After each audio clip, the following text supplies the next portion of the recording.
देखिए प्राण प्रिय श्री श्री वृंदावन चंद्र भगवान की जय।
कृष्णाय कृष्णभक्ताय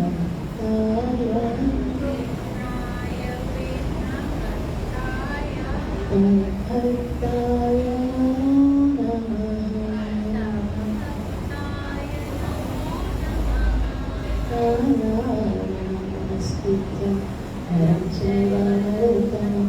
देवी सरस्वती व्यासं ततो जयमुदीरये अष्टनायेषु अर्हत्येषु नित्यं भागवत सेवया भगवती उत्तमश्लोके भक्तिर्भवति नैष्ठिकी पंचतत्त्वात्मकं कृष्णं भक्तरूपस्वरूपकं भक्तावतारभक्ताख्यं नमामि भक्तशक्तिं जय श्री कृष्ण चैतन्य प्रभु नित्यानंद श्री अद्वैत गदाधर श्रीवासदि गौरभक्त हरे कृष्ण कृष्ण कृष्ण हरे हरे हरे राम राम राम हरे हरे। ग्रंथ श्रीमद् भागवत महापुराण की परम सौभाग्य जो हम भगवान की चरणों में बैठकर भगवान की कथा महादेव शिव के सानिध्य में श्रवण कर रहे हैं। कल हमने श्रीमद् भागवतम के महिमा को श्रवण किया और उसके उपरांत श्रीमद् भागवतम के प्रथम स्कंद के पहले अध्याय के 3 श्लोकों का वर्णन किया।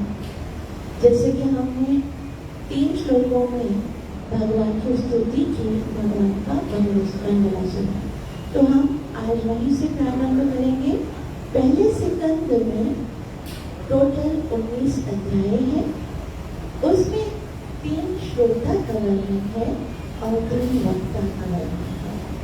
पहले 3 अध्याय 1, 2 और 3 उसमें सूत गोस्वामी वक्ता है और शौनक आदि 88,000 ऋषि जो है वो श्रोता है। और उनका उद्देश्य क्या है कि जीव का कल्याण कैसे होगा, क्योंकि कलयुग का आगमन हो गया है तो सारे जीव परेशान है क्योंकि उनसे भक्ति हो नहीं रही है, तो कैसे उनका कल्याण किया जाए, उसके लिए शौनक आदि 88,000 ऋषि मिलकर सूत गोस्वामी से प्रश्न पूछते हैं। उसके बाद आगे के 3 अध्याय 4, 5 और 6 इन 3 अध्यायों में नारद मुनि वक्ता है और वेद व्यासी, नारद मुनि वक्ता वेद व्यासी श्रोता है। वो दोनों ही भक्ति भगवान के ही अवतार है, भगवान की शक्ति आवेश अवतार है, वेद व्यासी भी और नारद मुनि भी। नारद मुनि भक्ता वेदों के लिए कृष्ण द्वैपायन नाम है उनका, पाराशर ऋषि के पुत्र हैं, पाराशर ऋषि और सत्यवती जी के पुत्र हैं। तो उन दोनों में भी भागवत कथा की जो वार्ता हो रही है उनका उद्देश्य केवल लोक कल्याण है, क्योंकि वेद व्यासी अपने सारे वेदों का विभाजन करके संतुष्ट नहीं थे, इसी के कारण नारद मुनि आकर उनको शिक्षा देते। वैसे श्रीमद् भागवतम के जो मुख्य श्रोता है वो तो परीक्षित महाराज है और मुख्य वक्ता श्री गोस्वामी है। तो इन 19 अध्यायों में से 12 अध्याय, पहले 6 हो गए, नेक्स्ट के जो 12 अध्याय हैं उनमें जो हमारे मुख्य श्रोता सुखदेव गोस्वामी है, तो परीक्षित महाराज जिनके लिए भागवतम को सुखदेव गोस्वामी ने बताया है, उन परीक्षित महाराज के 3 कुलों का वर्णन है। पहले 3 महाभागवत स्त्रियों का वर्णन है, उत्तरा, द्रौपदी और कुंती महारानी, जो कि परीक्षित जिनकी संतान है उनके बारे में। और उसके बाद क्योंकि 3 कुल जब 3 पीढ़ियों का जब परिश्रम होता है तभी भक्ति जो है वो निखर कर सामने आती है। तो इसके बाद जैसे हम देखते हैं रघुवंश में श्री राम त्रेता युग में आते तो रघुवंश में 3 कुल जब प्रयास करते हैं, महाराजा अंशुमान, महाराजा देव और महाराजा भागीरथ, ये 3 का जब परिश्रम होता है, तपस्या होती है, तब गंगा नदी संसार में आती है। उसी तरह से 3 पीढ़ियों में स्त्रियों का वर्णन और उसके बाद 3 पुरुष का वर्णन, महात्मा भीष्मदेव की सत्कृति, धृतराष्ट्र की सत्कृति और युधिष्ठिर महाराज का वंदन। जब इनके बाद जब परीक्षित महाराज आते हैं तो कृष्ण प्रेम और भगवान की भक्त वत्सलता का वर्णन करने के लिए इन 3 जो पीढ़ियां हैं उनका वर्णन होता है। उसके बाद जो अंतिम अध्याय है, शुरू के 6 अध्याय में जो वक्ता और उसके बाद 12 अध्याय में इन 3 गुणों का वर्णन, और अंतिम अध्याय जो अध्याय 19 है, चैप्टर 19 में सुखदेव गोस्वामी परीक्षित महाराज को श्राप देता है और सुखदेव गोस्वामी का आगमन होता है। विरक्त चूड़ामणि सुखदेव गोस्वामी निर्वित दर्शन उपगीयमाना, जो समस्त तृष्णाओं से विरक्त ऊपर उठे हुए ब्राह्मणनिष्ठ उनके अद्भुत प्राकट्य का वर्णन होता है। और सूत गोस्वामी हमें इस कथा को प्रारंभ से सुना। तो ये श्रीमद् भागवतम के प्रथम सिकम जिसको आज हम पढ़ेंगे उनका संक्षिप्त वर्णन था।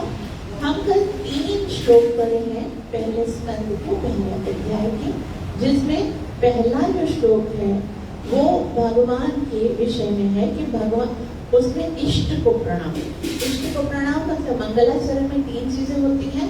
पहला इष्ट को प्रणाम, दूसरा विषय वस्तु और तीसरा आमंत्रण या फिर उनका आशीर्वाद। तो इष्ट कौन है? भगवान श्री कृष्ण सत्यम परम धीमहि। वेद व्यास जी को न केवल स्वयं बल्कि अपने संपूर्ण शिष्यों के साथ हम सब वेद व्यास जी के शिष्य हैं।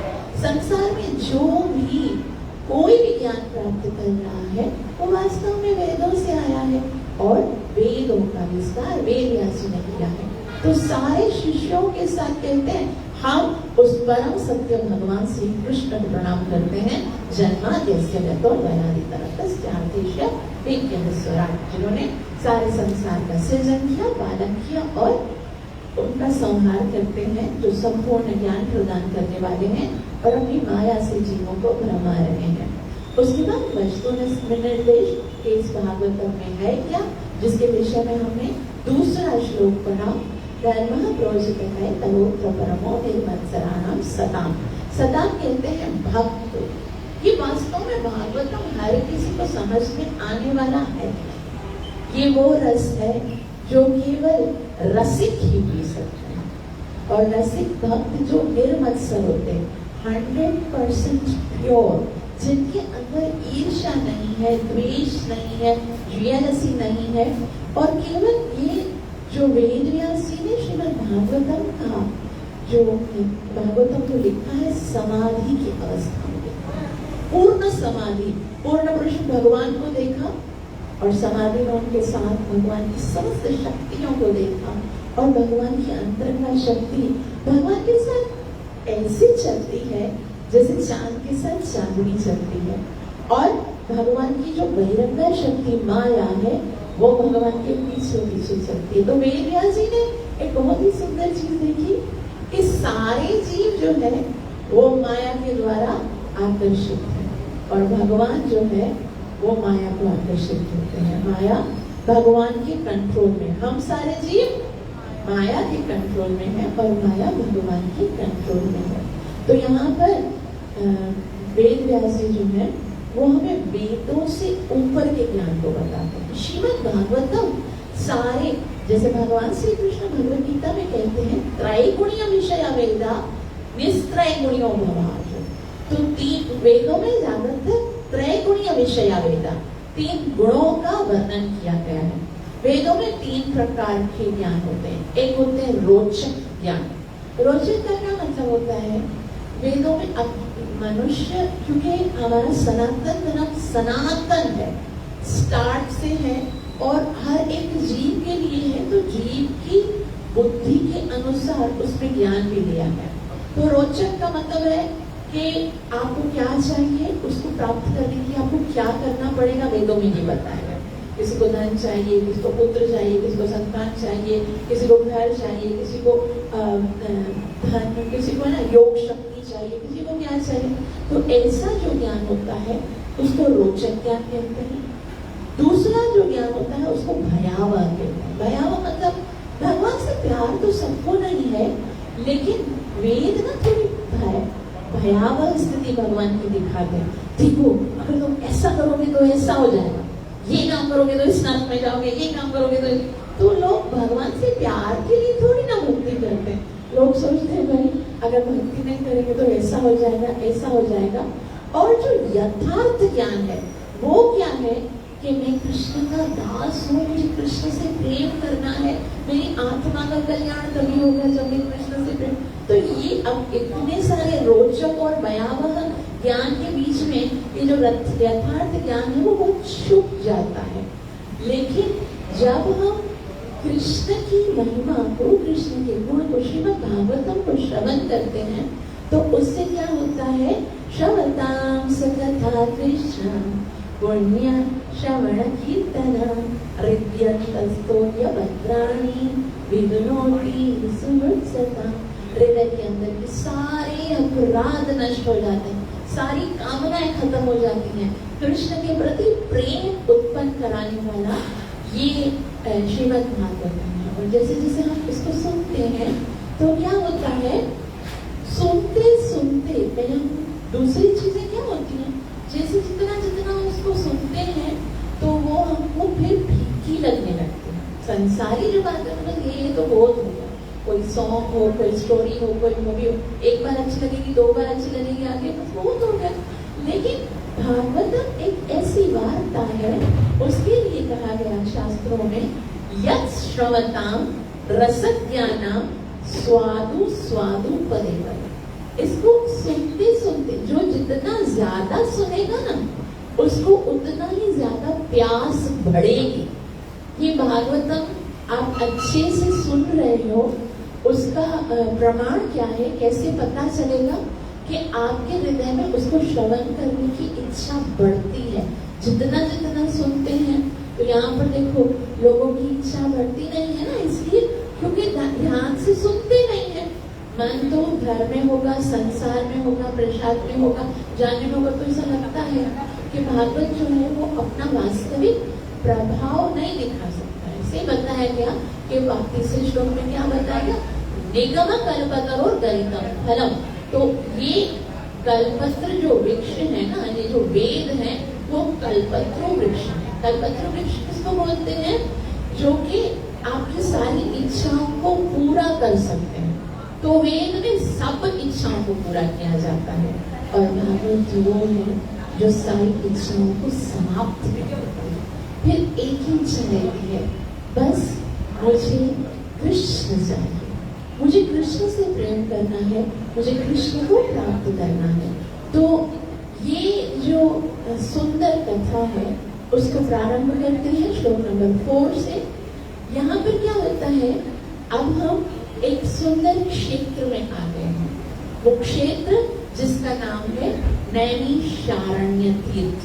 तो वहां पर आके बहुत ही सुंदर श्लोक है, उसमें कहते हैं वेद व्यास जी, निमिष क्षेत्रे ऋषय शौनकादय सत्रम स्वर्गाय लोकाय सहस्त्र सममागता।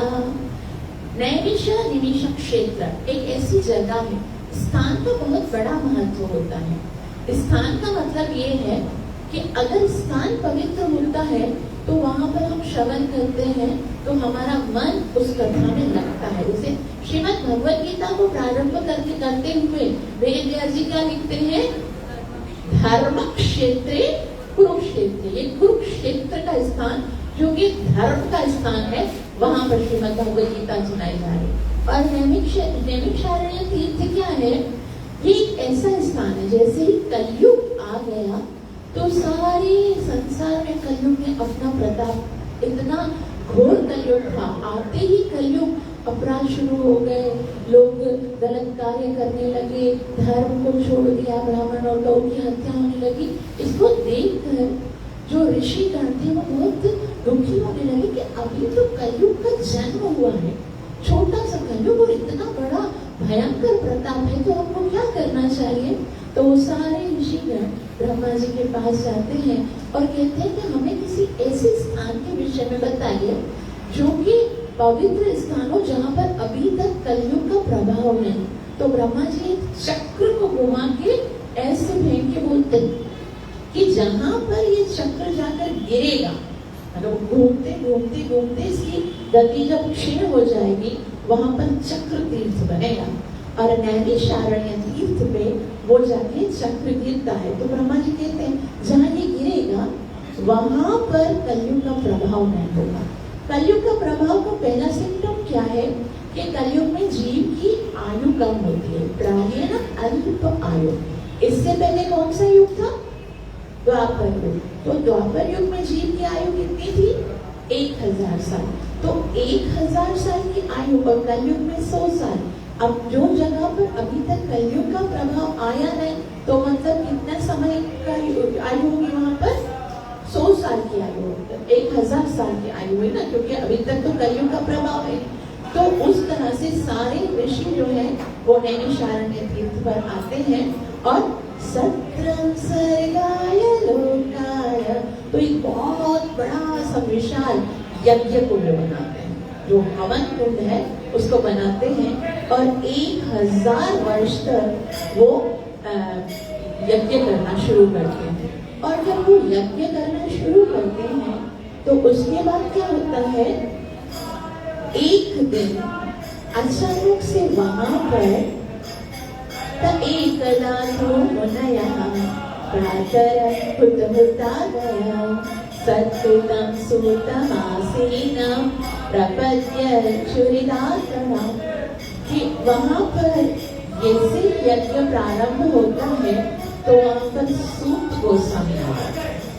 तो ये नए कैरेक्टर है जो कि आगे हमारे भागवतम के 3 अध्यायों के वक्ता रहेंगे, वो बताने वाले। तो सूत गोस्वामी कौन है? सूत वर्ड से तो हम सब वाकिफ हैं, लेकिन सूत किसी का नाम नहीं है, सूत एक जाति है। क्या जाति है? जब कोई ब्राह्मण का विवाह किसी क्षत्रिय स्त्री से होता है तो उससे जो जाति उत्पन्न होती है उसको विलोम जाति कहते हैं। वैसे तो ये होता है क्षत्रिय क्षत्रिय से विवाह करते हैं, ब्राह्मण ब्राह्मण से विवाह करते हैं, लेकिन ब्राह्मण क्षत्रिय से भी विवाह कर सकते हैं और उनकी जो संतान होती है वो सूत कहलाती है।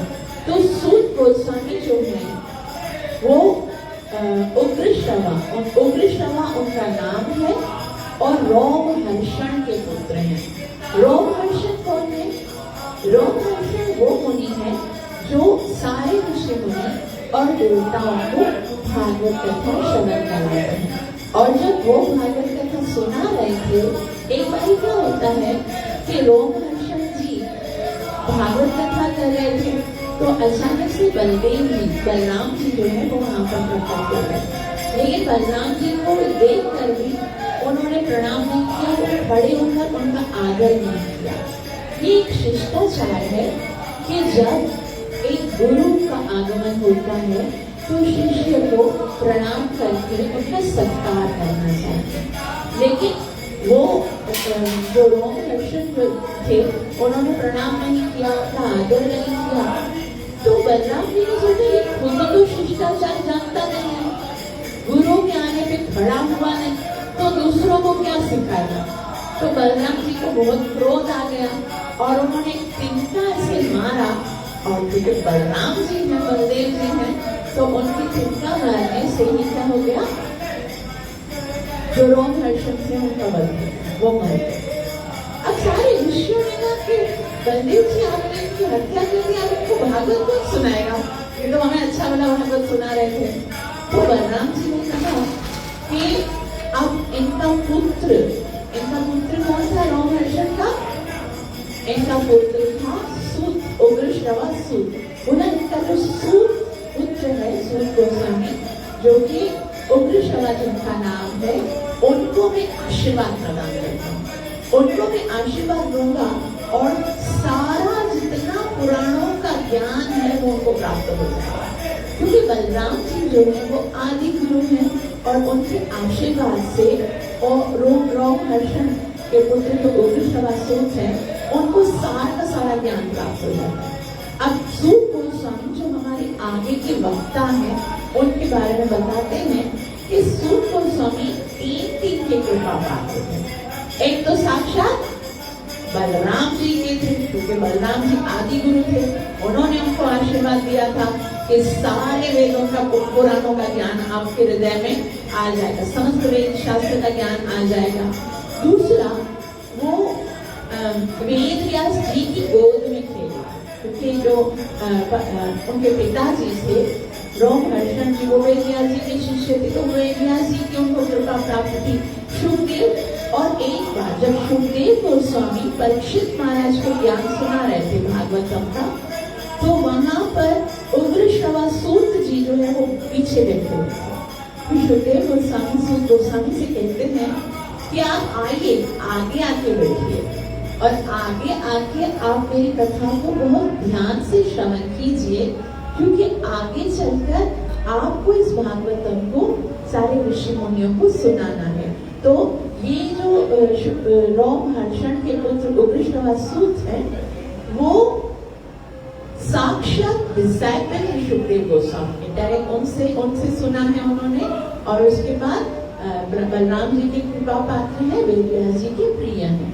तो उसके बाद ये बताया जाता है कि जैसे वहां पर सूत गोस्वामी आते हैं तो सारे जो ऋषि मुनि हैं उनको प्रणाम करते हैं, उनको आसन देते हैं, उनका सत्कार करते हैं और फिर उनको कहते हैं कि हमने इस जगह को इसीलिए सिलेक्ट किया है कि यहाँ पर कलयुग का कोई भी प्रभाव नहीं पड़ेगा, लेकिन हम यज्ञ कर रहे हैं और यज्ञ करते करते हमारा हाल बुरा हो गया है।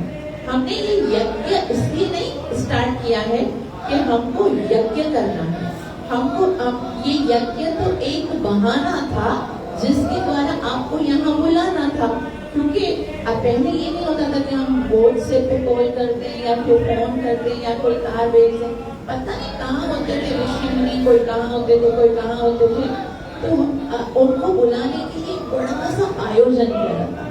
फिर लोगों को पता चला यहाँ पर हो रहा है यज्ञ, तो सारे जितने भी ऋषि हैं, मुनि हैं, संत हैं, वो वहाँ पर एकत्रित हो जाते हैं।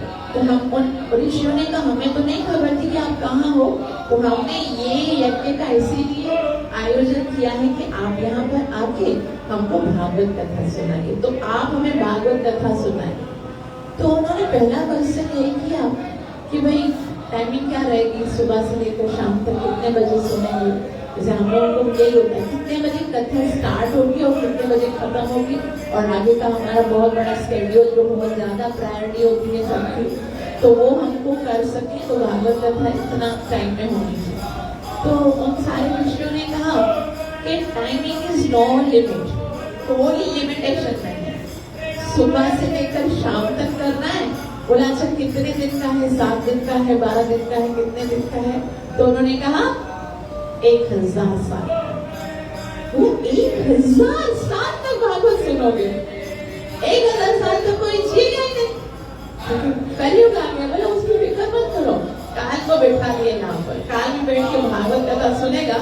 और ऐसा बताया जाता है कि जो भागवत कथा श्रवण करने में समय आपका बीत रहा है, हर किसी की जो आयु होती है वो फिक्स होती है, किसी को 50 साल जीना है, किसी को 60 साल जीना है, लेकिन जो समय आप भागवत कथा सुनते हो ना, वो समय आपकी आयु से माइनस नहीं होता है, वो आपकी आयु में प्लस हो जाता है। तो इस तरह से भी मैं सोचा मैं तो कब मारूंगी, क्योंकि आधे से ज्यादा दिन बड़ा दिन तो भागवत में ही चला जाता है। तो ऐसा है, सूत गोस्वामी से कहते हैं कि अब आप कथा श्रवण कराइए, क्योंकि हमको भागवत कथा हमको सुनाइए। तो उन्होंने कहा अच्छा ठीक है, आप लोगों को क्या सुनना है, कुछ पूछिए मुझसे, क्या सुनना चाहते हैं। तो बहुत ही सुंदर क्वेश्चंस हैं, 6 प्रश्न पूछते हैं। 6 प्रश्न जो है वो श्रीमद् भागवतम के पिलर स्वरूप है। पूरा भागवतम जो है इन 6 क्वेश्चंस पे टिका हुआ है। बहुत ही सुंदर। इसमें जो पहली बात है वो ये है कि कलयुग के जीवों के दुख दूर करने का आसान मार्ग क्या है, क्योंकि सारे ऋषि मुनि कलयुग के आने से दुखी थे।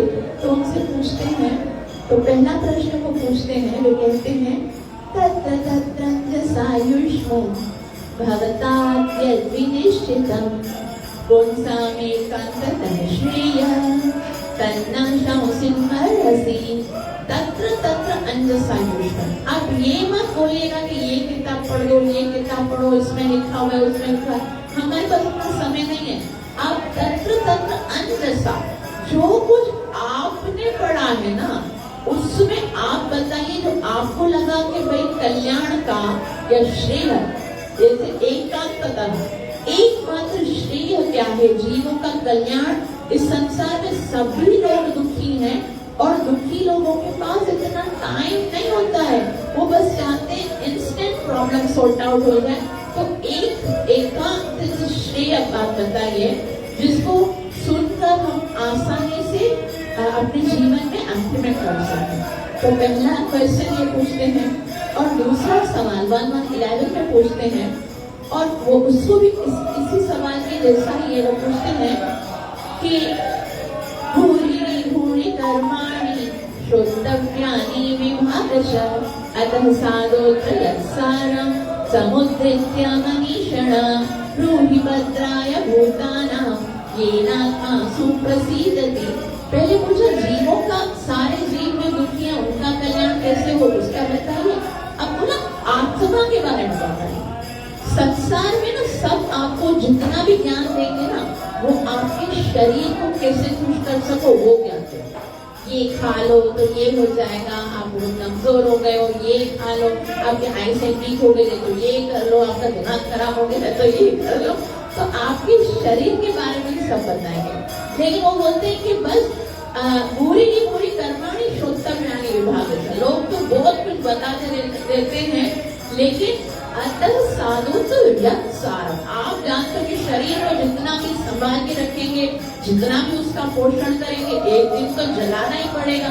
तो आप जो वास्तव में सार है, हमारी आत्मा है, तो उसके बारे में बताइए। ब्रूहि भद्राय भूतानां येनात्मा सुप्रसीदति। सब शास्त्रों को पढ़ने का लोगों पे समय नहीं। आप बताइए कि आत्मा का कल्याण क्या करने से होगा, आत्मा के कल्याण के बारे में बताइए। और तीसरा सवाल 1112 में पूछते हैं कि सुत जानाति भद्रं पेरु भगवान सात्वतां पति देवक्य वासुदेवस्य जातो यस्य चिकीर्षया। कि आपका बहुत कल्याण हो, आपका भद्र हो।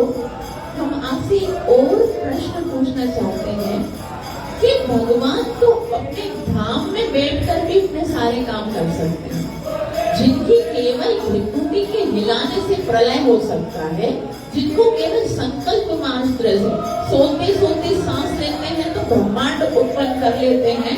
तो ऐसे भगवान को देवक्य वासुदेवस्य जातो यस्य चिकीर्षया, वो तो कहते हैं परित्राणाय साधूनां विनाशाय तो दुष्कृतां, मैं साधुओं की रक्षा करने के लिए, विनाश दुष्टों का करने के लिए और धर्म की स्थापना करने के लिए आता हूँ। साधुओं की रक्षा तो उनका नाम ही कर देगा, उनको आने की जरूरत नहीं है। प्रहलाद को बजाने के लिए रोज थोड़ी ना नरसिम्हा, बस नाम लेते थे और उनकी रक्षा हो जाती थी।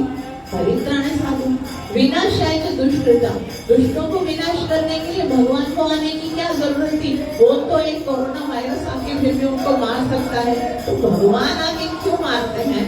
और धर्म की स्थापना करने के लिए भी भगवान को आने की क्या जरूरत है? वो तो कोई भक्त भी कर देगा। प्रभुपाद जी धर्म को स्थापना करके किसी भक्त को शक्ति प्रदान करेंगे, वो ही कर देंगे। उसके लिए देवक्य वासुदेवस्य जातु चिकीर्षया, उनके आने का असली कारण क्या है, वो क्यों आते हैं, ये बताइए मुझे। और तीसरा प्रश्न पूछते हैं, ये तीसरा है, उसके बाद पूछते हैं कि भगवान आए हैं उनका कारण बताइए और उन्होंने जितनी भी लीलाएं की हैं, तस्य कर्मायुधाराणि परिग्रही भूतानि भूरिश भूरिना शतधानानां लीलया ददता कला, कि उनकी लीलाओं को आप विस्तार से बताइए।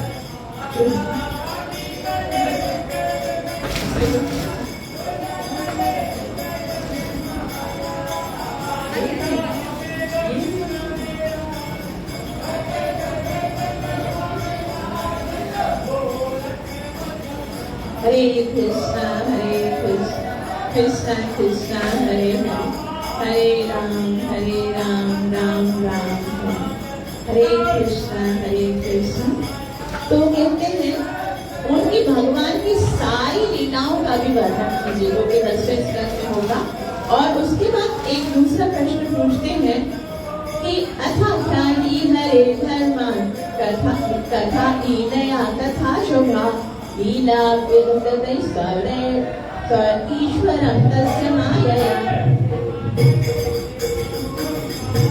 हरे कृष्ण। तो ये पूछते हैं कि अब आप ये बताइए कि भगवान एक तो कृष्ण आए, वो क्यों आए, उन्होंने कौन कौन सी लीलाएं की ये बताइए, और भगवान अलग अलग कौन कौन से अवतार लेकर आए उनके बारे में, सारे अवतारों के बारे में बताइए।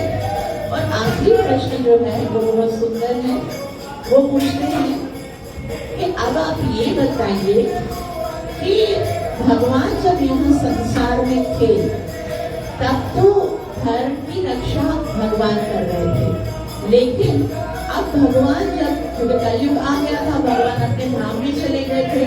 अब ये बताइए कि भगवान के अपने धाम जाने के बाद धर्म की रक्षा किसने की? ब्रूहि योगीश्वरः कृष्ण ब्रह्मण्य धर्मविर्मणि स्वाकाशामिधुनोपेते धर्मः का शरणं तथा, कि धर्म की शरण किसने दी? तो ये 6 प्रश्न है। पहला प्रश्न क्या है कि कलयुग के लोग हैं, लोगों के पास इतना ज्यादा समय नहीं है, तो उनका उद्धार कैसे होगा? आसान शब्दों में बताइए। दूसरा, आत्मा का उद्धार क्या होगा? आपने बहुत सारे शास्त्र पढ़े हैं, उसमें से निश्चित करके बताइए। तीसरा, भगवान श्री कृष्ण संसार में क्यों आते हैं वो बताइए। चौथा, भगवान ने कौन कौन सी लीलाएं की है उनके बारे में बताइए। पांचवा, भगवान ने कौन कौन से अवतार लिए वो सारे अवतारों को डिटेल से बताइए। और छठा, भगवान के जाने के बाद धर्म की शरण किसने ली उनके बारे में बताइए। तो ये 6 क्वेश्चंस हैं, इनको हम ये आरती खत्म हो जाए तब तक हम अपनी भी आरती कर लेते हैं। हरे कृष्णा कृष्ण कृष्णा हरे हरे, हरे राम राम राम।